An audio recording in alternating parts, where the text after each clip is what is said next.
Welcome to the Seth Campbell Podcast. This show is to equip you with real-world tactics that improve your leadership skills, build your wealth, and cause you to leave a multi-generational impact on the world. Today, I've got a real interesting conversation for all of us to have.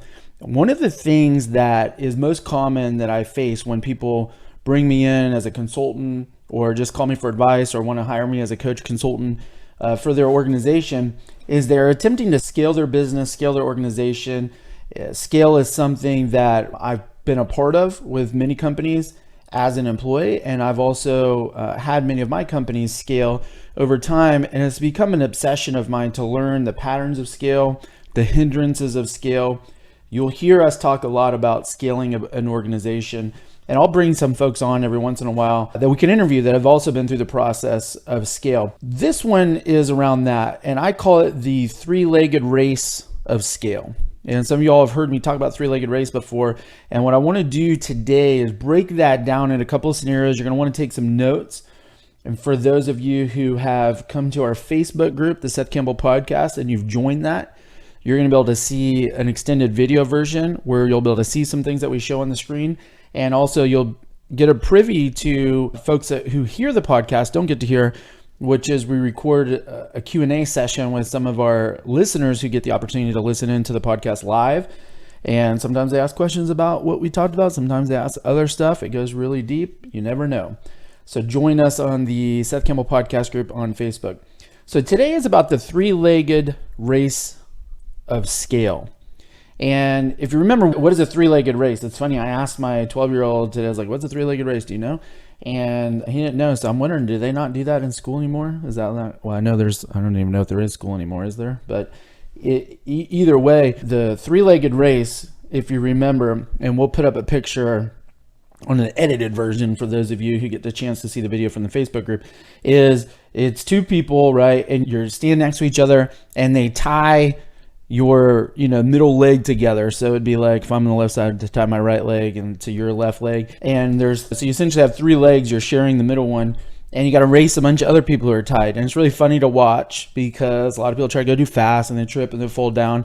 And the way to win a three-legged race is you got to coordinate. You got to put one of y'all got to put one leg forward, then you both need to put that center shared leg together forward, then you put the right leg forward. And you just do that as fast as you can without falling down. You keep a cadence and you go. Scale, one of my great mentors, very successful billionaire, gave me this analogy in a snapshot, and I've internalized it and observed it in so many organizations and my own, and taken it a little bit further, a little bit more depth to present to you. So I want to name the three legs of scale, and it is very much a three-legged race. And the three legs would be operations, sales, and finance. Operations, sales, and finance. Yes, there are many ingredients to organization.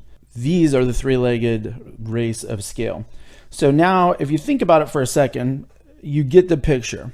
They've got to all three move forward if you're going to scale your team, your organization, your nonprofit, whatever you're a part of, the work group that you're in. If you're going to scale, get to this level of achievement that is blowing off the rooftops, that's really going out there. Sometimes that is expanding into multiple locations. Sometimes it is achieving a huge market share online. Whatever it may be, your version of scale. All three of these have got to go forward. And where I see a lot of organizations struggle is they don't get that it is a three-legged race. In other words, what happens if sales keeps going forward, the sales leg, the sales leg, the sales leg, the sales leg?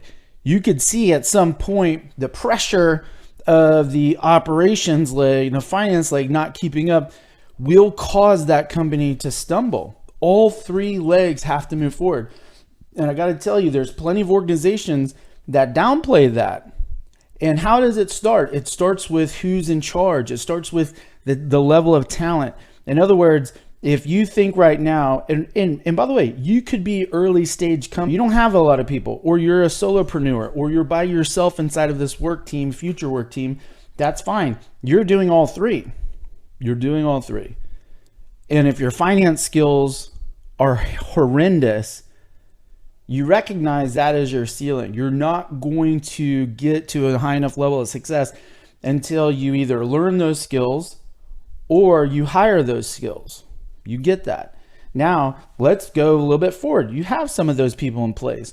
It's amazing how many small businesses, especially, and I've been guilty of this myself, get sales down. Usually you got to by the time you start hiring people. Operations is suspect, questionable. Finance, one day we'll get there. Feels like we're too poor to worry about that now. And every startup is like that. That always feels poor. And yet one day doesn't always come. And then you have, oh, I owe the IRS a bunch of money. God, my books are a mess. I don't know. And then what happens? What happens when one leg gets dragged for too long? Now let's go deeper. Let's say the left leg is operations. The middle combined leg is sales. The right leg is finance. If I drag sales behind, if I drag operations behind, left leg, sales is out front, finance is okay, I could get away with that for a while. At some point, what do I need to do? I'm gonna have to cause a pause. Like I'm not gonna be able to stay coordinated. I'm not gonna keep moving. And remember, this is a race, so we're not alone. There's other people vying for the same territory, the same finish line, the same market share. Depending how long I've dragged that left leg of operations probably dictates how long I'm gonna have to stop, how much damage is done. Maybe I tore up my shoe. Maybe I've got to like really stop and put my shoes on. Maybe I got to get new shoes. Who knows? Maybe it just dragged for a little bit. And what is that? I hire a new person, put a better person there. They start catching up. If I've dragged it long enough, I'm going to have to pause longer. What happens when I pause? People start passing me. If I go to the right leg of finance, same thing. I could have sales and operations crushing it for so long that I kind of drag finance. I have sloppy books. I have sloppy numbers. Not sure how good I'm doing really yet. There's money in the bank and I don't go broke yet. I could drag that for a while. That's the most common one, by the way. And then at some point, there's this cleanup phase. And we call it, man, I had to hire somebody to go clean up my books. They had to go back 4 years and clean up everything. But that's okay. I hired them. So that's their problem. They'll deal with it. They'll fix it. It doesn't work that way because guess what? They've got about 1,000 questions from you. 2005, what is this expense? What is this? Oh, you owe this IRS. Oh, by the way, the IRS's penalties is like whatever, 100 times whatever any credit card would have been. So there's all this mess that causes interference back to you and it will slow you down. You will stop. You will have to pause the race. Others probably will pass you. And it's because you dragged along without putting somebody better there. You let your sales leader be way better than your operations leader. You let your sales leader and your operations be pretty good and you never took on the finance person. You always outsourced it. And the outsourced person was even suspect, questionable. They were just somebody who just did your books for you, but never helped you, never questioned you, never gave you advice, never made your finances better. They were maintenance people instead of growth people. Now what happens when that middle combined leg, the sales leg, can you drag that along? Could you have the two outside legs of operations and finance moving forward? What happens when you drag that middle leg? It's not a pause, it's a fall. You will fall on your face. You will fall down. You may get injured if you were trying to go too fast. That's when you have a sales problem, it can be more fatal. It could actually take you out of the race. You may have to stop.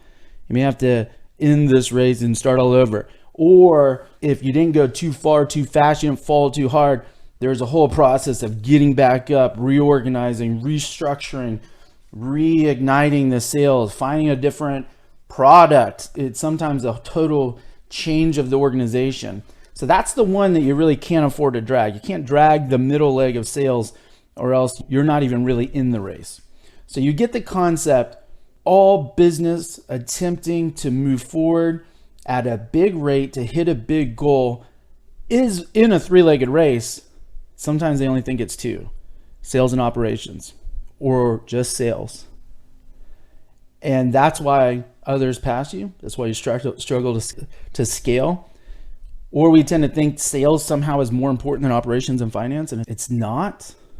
It's more deadly when it's not in place. So it is required. However, the other two have got to keep up. You can't keep dragging them and expect to win the race anyway. You can finish the race, you can do okay, you ain't gonna win.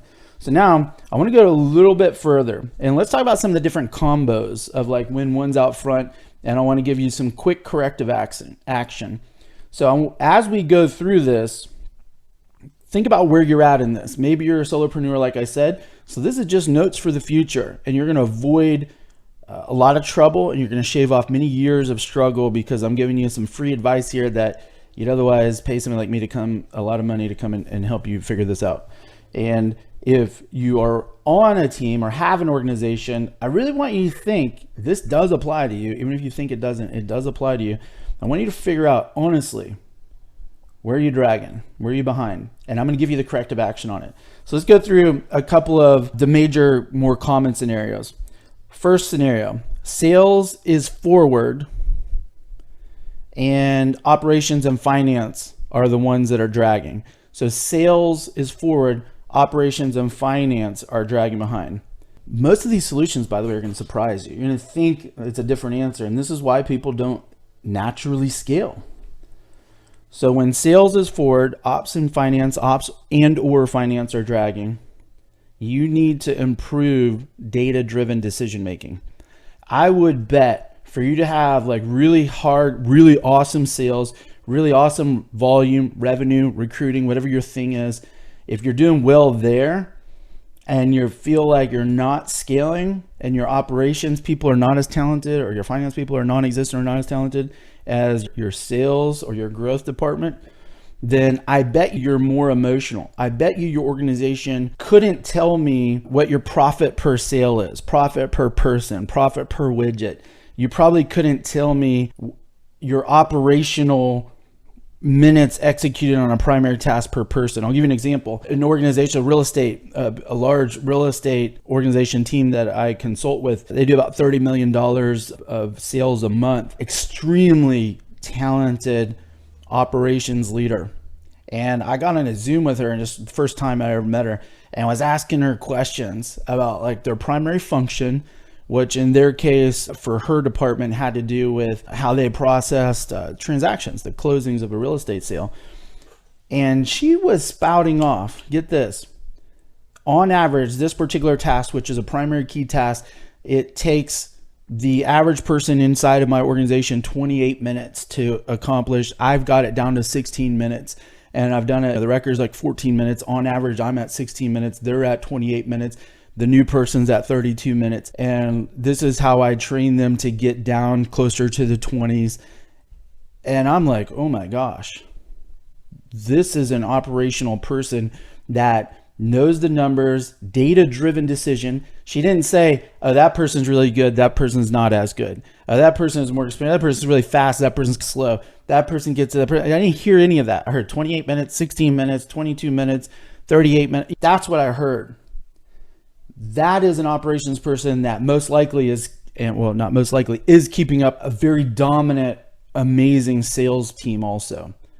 So if your sales are out front, your growth is out front, and something isn't working, your solution is data-driven decision making. DM, data-driven decision making. Most likely you can't tell me profit per person, profit per sale, minutes on executed primary task, any of that. So get to that. You're missing data. And if you don't have the right people constantly trying to feed you data, I can tell you the owner of that organization never asked her to find that stat. That's how you measure where your operations, your finance people are. Are they just giving you results, or are they feeding you corrective? Are they keeping up or out front maybe in some cases? Okay, scenario 2. Let's say operations is out front. What happens when you see an organization like that? Operations is head, sales or finance is dragging. Now, let's make one thing clear, and it'll be even more clear in the third subject. This is what I'm talking about for an extended period of time. In the nature of a three-legged race, one of them is always out front. That's how it's supposed to be. Like first this one, then the other two move forward. Then one of them jumps out front. It doesn't even always have to be the same thing. It's not like it's always sales goes forward, then ops and finance follow behind. Then sales go forward, then ops and finance fall behind. You can win a three-legged race. Sometimes A different one will outpace the other one. It's always going to be like that with talent. Sometimes finance goes way out front because you have big sales and the other two just keep going. So I'm talking about where something's stuck, where you're dragging something. You're dragging one of the legs.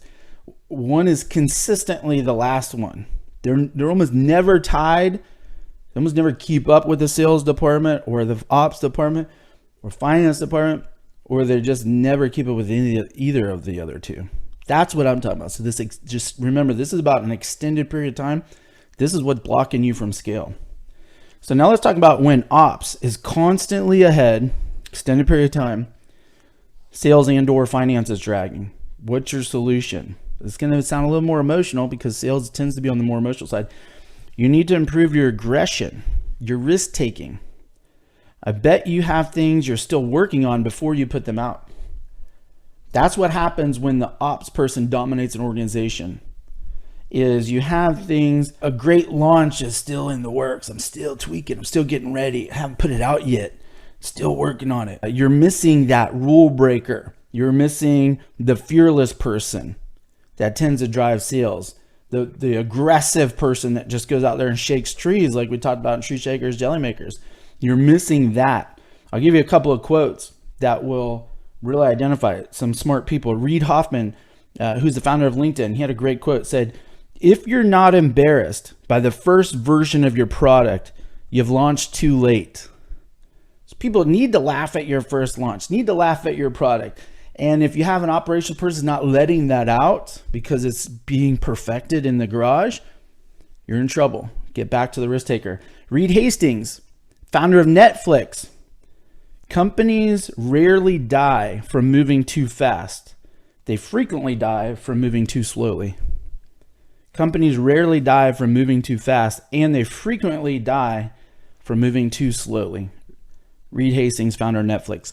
So if your ops is constantly out front, time to bring in some sharks, time to bring in some risk takers, time to bring in those people who, by the way, the ops person's scared to death of because they make massive messes. It's time. It's time to get risky. It's time to get sloppy. It's time to go experiment. It's time to put more stuff out there. It's time. Now let's talk about the third scenario, the final one, and then we'll wrap up for today. When finance is ahead and sales and operations constantly drag. Now this one is very rare. It's very rare because you didn't scale without the other two.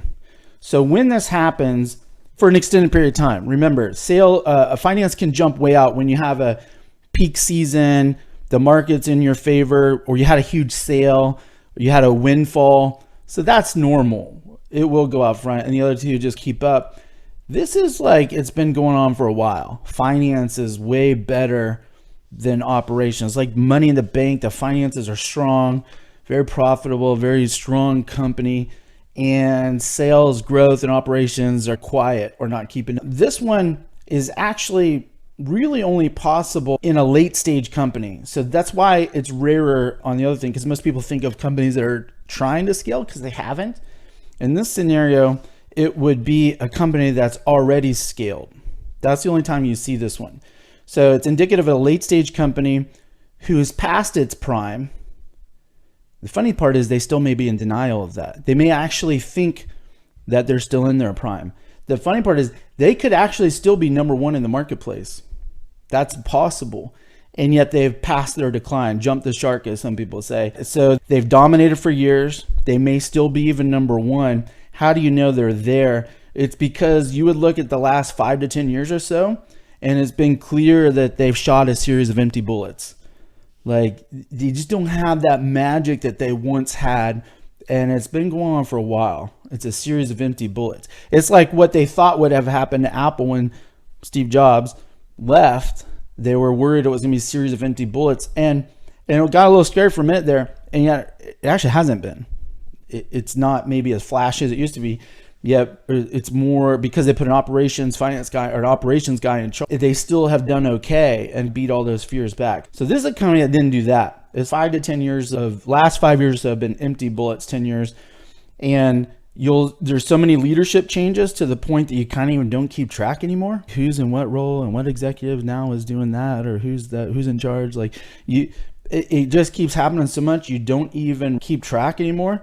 They most likely preceded that phase with a season of internal spin and illusion. So I'm telling you how you get there so you can avoid it in case you're one of those organizations that's on that track. And what does that mean? Internal spin and illusion, the season before that. That would have been, you would have seen them be constantly attacked from an upstart, aggressive, innovator company, and their general internal, not necessarily external, but internal response to their own people, their own talent, would have rooted somewhere along the lines of like, we're number one, don't worry about it, ignore the noise. We're number one, don't worry about it, ignore the noise. We make the most money, don't worry about it, ignore the noise. They're full of it, just don't worry about it, just keep doing what you do. We're number one. Their natural lean was, we're number one, so don't worry about the upstart. That's what had been a series before that. Then now you see 5 years, 10 years of empty blanks. Then you see a lot of executive change and things like that. They are still in we're the Goliath is what I would call it mode. That's Harvard right now, by the way. Think about the world of college and higher education. Harvard's endowment is like billions of dollars. Yet their growth rates, their economics are dominant out front. Like there's so much money, it's ridiculous. Yet they have just gotten, they're not the thing they used to be. People don't even really care as much. People don't pay as much. And I'm not downgrading Harvard. I'm just saying, if you've been around for 20 years, 10 years watching Harvard, it's not the same. And you see the innovation that's disrupting the college space. And the cost disruption is clearly on a bubble. So there's this whole thing, and they haven't gotten, who's in charge? I don't even know anymore. Like, it's just not the same. That's the Goliath who relies on being Goliath until they're no longer Goliath. They can still be in first place. Financially, they are. Yet the clock's ticking. They're already past the curve. So it was Blockbuster. That one's gone, obviously, but Blockbuster. History is full of those who lean on their financial and market share strength while others gained ground and eventually picked off not just their market share, but the talented folks inside their organization. Talented folks who are more entrepreneurial, less bureaucratic, and wanted to be in a less bureaucratic environment. They ended up moving over to the late stage. Remember, people is the only way you get here. Just like the solution of how do I get operations to keep up, get a better operations leader. How to get finance to get a better, the answer is always in a who. So even in that thing, the company leaned on, don't worry, we're number one, instead of how do I keep the entrepreneurial aggressive people that got me here. And you also see them, because this is a company that already scaled, and they're not in an entrance scale, they're in a mode of I need to continue to scale. So there's two variations of scale. I've already done it, now I want to double down or continue scale, and then I'm entering scale. First two scenarios are really more apt for some enter scale. This one's more apt for the company that's harder, that's already scaled, that wants to continue scale or double down. The early entrance needs more rules. The late stage continued scale company, this one needs less rules. Early stage needs more experimentation. Late stage actually needs less experimentation. That's where they usually go wrong. They need less of experimentation, yet they need more innovation around the primary thing. So this is your way out of it for those of you that may be in this rare space. You don't need more experimentation. You don't need difference. You need more innovation towards the primary thing that got you there. That's where they usually mess up. They think they try to jump markets, become a different company. In other words, like Blockbuster didn't need to get out of the home movie game. What they needed is they needed to innovate how they delivered the home movie.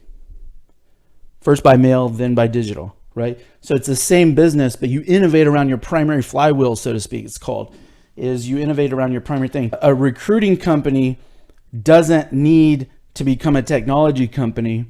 They need to use technology and innovative programs to make them more efficient and more effective at recruiting.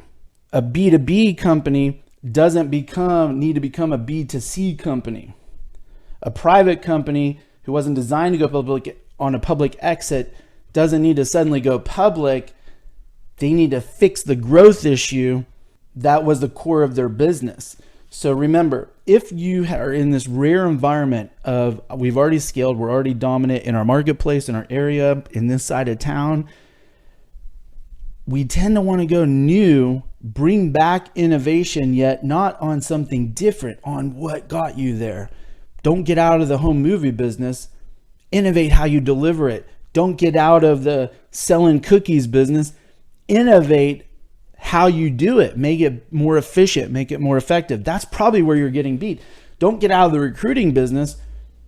Innovate around how you recruit, who recruits, what you offer when you recruit, but make no mistake, stay a recruiting business. So that's the formula inside of that. Remember, scaling, whether it is entering scale or whether it is late stage, we need to continue to scale. You're still in the three-legged race. Sales, operations, finance, and it never stops. It never, ever stops. When you have really great sales leader, sometimes later down the race, they don't keep up as much because you upgraded your ops and your finance so good. They're so much faster. Time to upgrade the sales leader, and vice versa. Sometimes you have the perfect operations leader, but then your sales team, your finance team are so freaking fast. It's time to upgrade the operations leader. That is the game, and it never, ever stops. You're in the three-legged race. Pay attention. Be real. Know the response to each one because it's different for each one, each scenario. And I hope you can take this and use it as a playbook so that you don't fall down. You don't have to reset. You don't have to pause. You can just go crush it. That's what this podcast is all about, for you to go learn these leadership skills, learn these real life lessons so you can impact your family tree and those around you. With that, I love you. I'll let you go, and I look forward to seeing you next week. Don't forget to go to Facebook and look for the Seth Campbell Podcast and join us there where we can have further discussion on these topics. Love y'all. Thank you. All right. So now I will let you unmute yourself. We'll leave the recording on. Questions, ahas, thoughts, comments. I know sometimes when I talk about big business, some of y'all may check out on me, yet it applies to you. Give me your general observations. What's going through your head as we're having this conversation? So Seth, I missed the part when you were giving the advice. If the sales are way outpacing the operations, what was the advice for that? So if sales are outpacing operations, then you need to improve data-driven decision-making. So I said, most likely you couldn't tell me your profit per sale.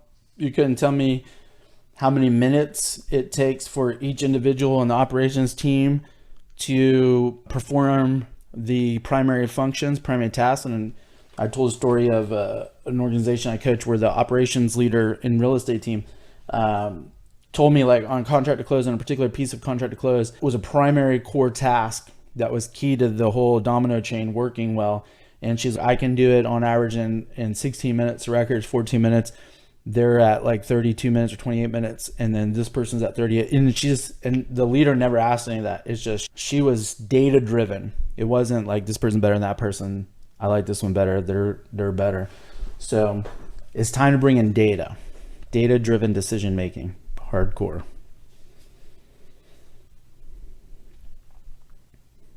So when you hear that, would you have any thoughts, David? Yeah, I think that makes sense. I know my natural style is probably to not look too much at the data-driven decisions and just go fast. But I think at that point, that's what will help you go faster, is like actually making the right decisions with the data. That's it. Yeah, because remember, part of the key to scale is this thinning of what you do, because there's not an endless supply of time and money. So Part of it is, oh, you know what? That's less profitable than that. So let's take it off the menu. Part of it is this person is actually holding us back more. You get into the 80-20 rule, and because when you scale, you don't scale everything. You scale a couple of things, and that pulls the rest of your company with you. And data will tell you what people want, what's working, what's not working, who's working it better than not internally. And then you apply all this energy of the organization towards a more narrow path, and that's how you break through. Right before that, remember, it's a total mess because a lot of sales are happening. Usually the ops team is, because they're the one dragging, is just keeping up. They're just servicing the business. And that's why naturally we think the path out of that is make the sales team stronger. They've always dragged the ops team in the scenario you're bringing up. They've always dragged, or at least have for this last couple of seasons. So we didn't think that the goal is for them to be stronger. It's not. It is because they're naturally moving fast. So what we've got to do is take the weight off their ankle. And sales by nature is not usually focused.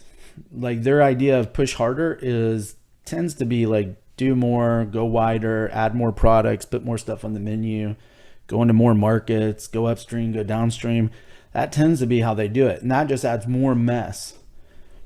And it becomes this gravitational pull where you can't escape. To get into scale, it's this gravitational pull like on a moon around a planet. You've got to have enough force to get away far enough, and then you can go. But it'll pull you right back in like a tractor beam.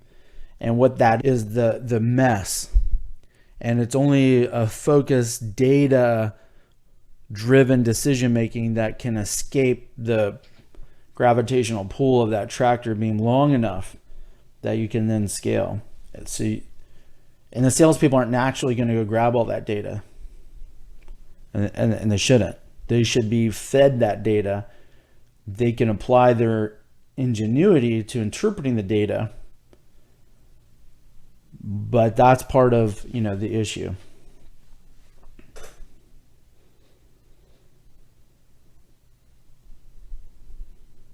Now, the sales leader, by the way, could be screaming for it all along. No, I'm not going to just keep throwing at the wall. Like, where's my data? I want to make more effective decisions. I know what's more profitable. Maybe we sell 10 times as much as that, but we lose money on them. Oh, I didn't know that would have helped. We could have stopped that a long time ago. Good question. All right, what else? What else goes through your head as we hear this conversation?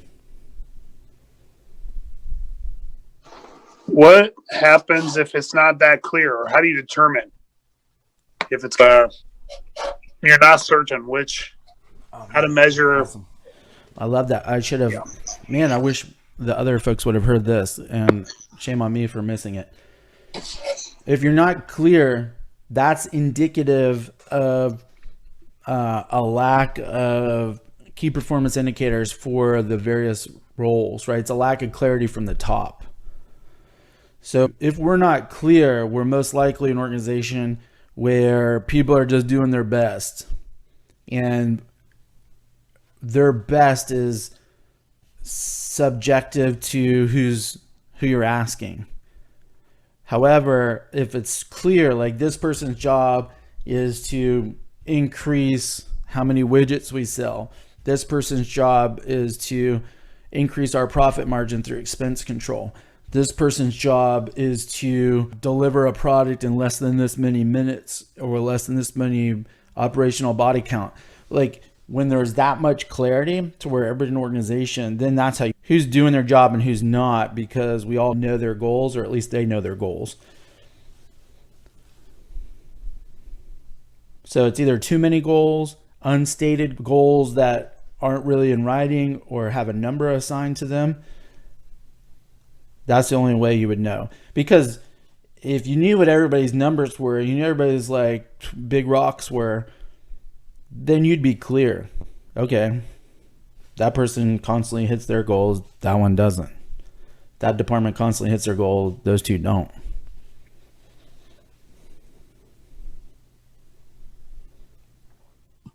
Is there a time when the goals could actually be out of whack? So you can have this sense like where, hey, they are performing based on the goal, but there's still this sense of like, well, I don't think they're still keeping up. Is the goals too low or? Yeah, 100%. So that will always be the case. So what you're looking for is like the forward movement, the momentum, right? Like you've heard me, when we talked about recently, you and I alone, is it's not so much the goal is off, it's probably the timeline. Now, if you're measuring the most appropriate thing, you could still be searching for that. In other words, oh, I think it's recruiting, or I think it's sales, or I think it's this. That's the primary flywheel, so to speak. That's our primary thing. Early stage, just way before scale, you're hammering through that. We're going to focus on this, or we're going to focus on that. Okay, this is how we win. So assuming you've done that, and okay, my measure is whatever, body count.